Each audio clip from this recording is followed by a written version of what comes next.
I think there's something else, another dynamic, and I'll call it Chechnya. Putin has alluded to it several times. In America, we don't talk about it. But the role played by the United States in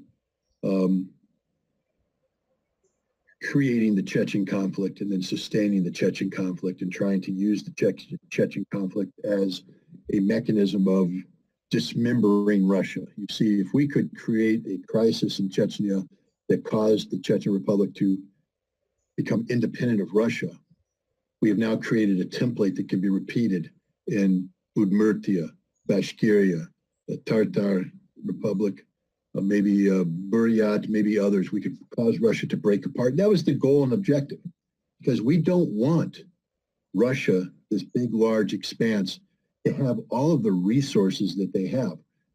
You know, Russia is a nation that is truly blessed by natural resources. And if Russia ever truly masters these resources, not only will it be a very wealthy nation in its own right, but it will be able to leverage that around the world, not just their energy, but other mineral resources. We're afraid of that. We fear this. What we want to do is break Russia up into component parts, none of which can ever rise up to challenge us, and all of which can be dominated by us so that we can gain access to their mineral wealth on terms that benefit us.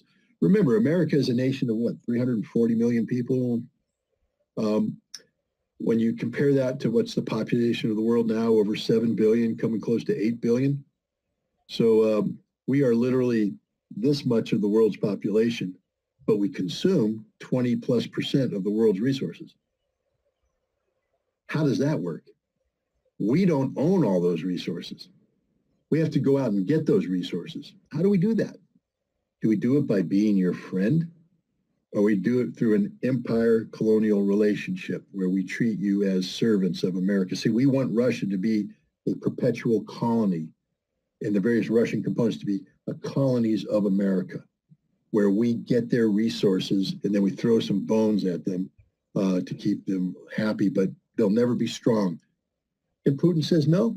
And Putin has alluded to that, conversations he had with Bill Clinton about wanting to join NATO.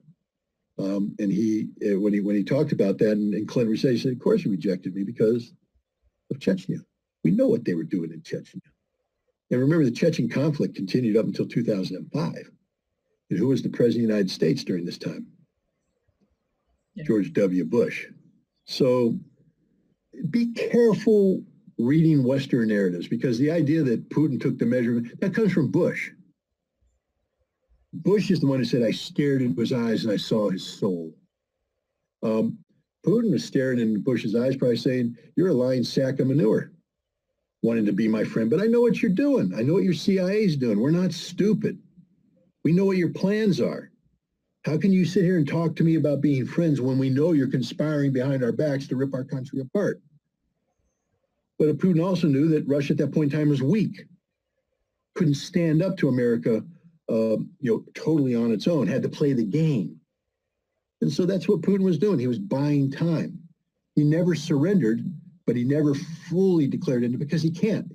He had to keep the oligarchs around, the oligarchs who were stealing from Russia, enriching themselves, putting that money in Western banks and bringing them with business. He had to allow the business to exist in Moscow at terms that were unfavorable to Russia, because he wasn't strong enough to declare independence. The Russian military was a joke when Putin came in. He had to rebuild the Russian military, rebuild Russian industry, rebuild Russia.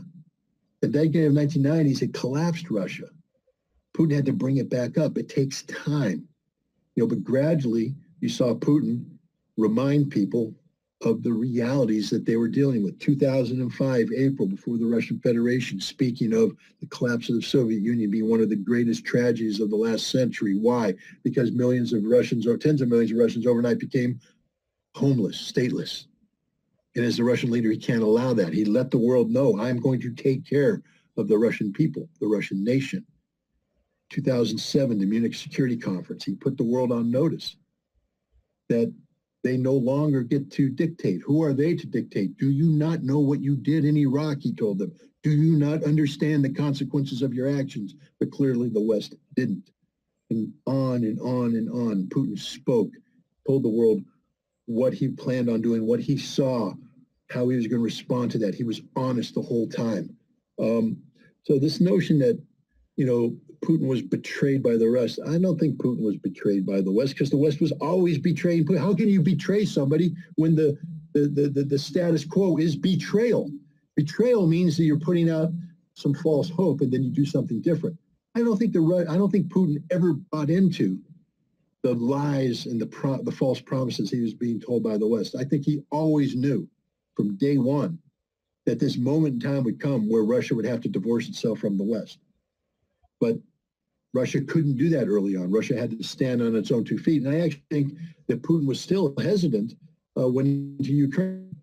He wasn't confident in his ability to and in many ways, he was the debt of gratitude, because the West helped make the very difficult decision of an absolute divorce with Russia, because the West did it. Russia didn't ask for the divorce. The West gave Russia the divorce, one of the best gifts the West could ever have given. The same thing. How did Putin get rid of the oligarchs? They were always this burden on him, this lecherous, leeching scum that stole from the Russian people, but you couldn't get rid of them because they were so powerful. They had their tentacles everywhere. And then the West stole all their money and weakened them. And Putin said, out, cast them out, like Jesus cast out the money collectors from the temple. Out, be out with you. And now Russia has been purged of the West. And look, did it collapse? No. Is it a little difficult? Sure. But they're alive, they're living, they're independent, they're not beholden to anybody, and things are going to get better. It's the best gift the West could give to Putin: liberation, independence. Scott, Spectator, a British magazine. There is an article in this magazine. I want to quote some part of this article. It says Putin is cultivating an alliance of nations that feel victimized by Western imperialism and puts Russia at the head of it, which is not far from reality, because we see the support for the US in this conflict, with not much support in Asia, in Africa, Central and South America. How do you see this part that I coded for you? I agree with the statement 100%. But it's more than just, feel victimized. Life isn't good if all you do is play the victim. Life is better when you play the role of engaged citizen. So I think a more accurate portrayal of that are nations that feel that they have a rightful place in the, around the table of global fraternity. That it's no longer a small round table with King Arthur of the United States sitting at the top and all of his knights, hand-picked knights there underneath them. This is a broader table where everybody's coming at the table and there is no head of the table. That everybody is equal, everybody has a vote, everybody has a say. And that's the table that Russia and China are setting up right now. It's very attractive to much of the world, especially those who have experienced the imperialism and the colonialism of the United States and European relationships. Russia doesn't have that kind of history, neither does China. Russia doesn't have foreign policies that are linked to the denial of support, the threat of sanctions, etc. Russia's policies are, very simple. Here's what we would like. This is what we're willing to give you for that. We've listened to your concerns. We've modified our conditions, and here's a treaty. Let's sign it. It's signed, and then Russia abides by the terms of the treaty. I mean, there's no, better thing to do than to have that kind of predictability. And that's what Russia is. It's a very predictable power.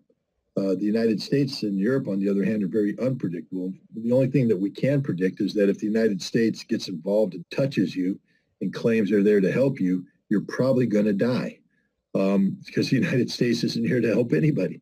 The United States exists only to please the United States.